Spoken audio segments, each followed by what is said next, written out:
শীত নামলেই আফগানিস্তানের মানুষের জন্য শুরু হয় ক্ষুধার সঙ্গে টিকে থাকার লড়াই। যুদ্ধবিধ্বস্ত এই দেশটিতে এবার সে লড়াই আরও কঠিন হয়ে উঠেছে। তীব্র শীত, কাজের অভাব, খাদ্য সহায়তা কমে যাওয়া আর ফিরতি শরণার্থীর ঢল, সব মিলিয়ে আফগানিস্তান এখন এক ভয়াবহ খাদ্য সংকটের মুখে দাঁড়িয়ে আছে। রয়টার্সে প্রকাশিত একাধিক প্রতিবেদনে বলা হয়েছে, চলতি শীতে দেশটির খাদ্য সংকট গত কয়েক বছরের তুলনায় আরও খারাপ হয়েছে।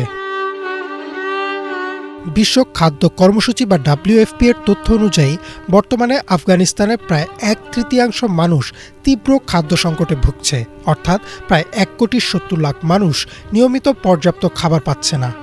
WFPর কান্ট্রি ডিরেক্টর জন আইলিফ রয়টার্সকে দেয়া এক সাক্ষাৎকারে জানান, গত এক বছরে এই সংখ্যা বেড়েছে প্রায় 30 লাখ।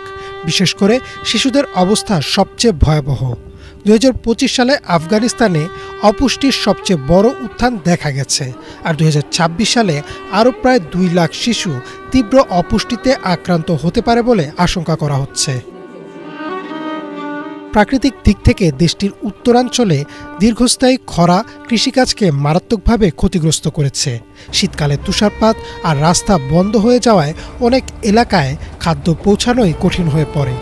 একই সঙ্গে অর্থনৈতিক সংকট পরিস্থিতিকে আরও জটিল করেছে। 2021 সালে তালেবান সরকার ক্ষমতায় আসার পর আন্তর্জাতিক নিষেধাজ্ঞা, ব্যাংকিং ব্যবস্থা দুর্বল হয়ে পড়া এবং সরকারি চাকরি হারানোর ফলে লাখো মানুষ আয়হীন হয়ে পড়ে। রয়টার্সের প্রতিবেদনে উল্লেখ করা হয়েছে, অনেক পরিবার এখন দিনে 100 থেকে 200 আফগানি আয় করেও ন্যূনতম খাবার জোগাড় করতে পারছেন না। পাশাপাশি যুক্ত হয়েছে বিশুদ্ধ পানির সংকট। শীতকালে অনেক জায়গায় পানির উৎস জমে যায়। কাবুলের বাইরে অনেক শরণার্থী পরিবারকে বরফ জমা পানি গলিয়ে ব্যবহার করতে দেখা যায়। বিশুদ্ধ পানি না থাকায় ডায়রিয়া ও নানান রোগ ছড়িয়ে পড়েছে, যা অপুষ্ট শিশুদের জন্য আরও প্রাণঘাতী হয়ে উঠেছে। WFP ও বিভিন্ন NGO পরিচালিত ক্লিনিকগুলোতে অপুষ্ট শিশুর সংখ্যা দ্বিগুণ হয়ে গেছে বলে জানিয়েছেন চিকিৎসকরা। তালেবান সরকার দাবি করছে তারা কৃষিখাত পুনরুদ্ধার ও স্থানীয় পর্যায়ে সহায়তা পৌঁছানোর চেষ্টা করছে, তবে বাস্তবতা হলো সরকারের নিজস্ব সম্পদ খুবই সীমিত। আন্তর্জাতিক সহায়তার উপরই নির্ভর করতে হচ্ছে। WFP, IRC সহ বিভিন্ন সংস্থা খাবার ও পুষ্টি সহায়তা দিচ্ছে। IRC এর এক বিবৃতিতে বলা হয়েছে, প্রায় 4,70,00,000 মানুষ এখনও অনাহারের ঝুঁকিতে রয়েছে, কিন্তু এই সহায়তা প্রয়োজনের তুলনায় অনেক কম।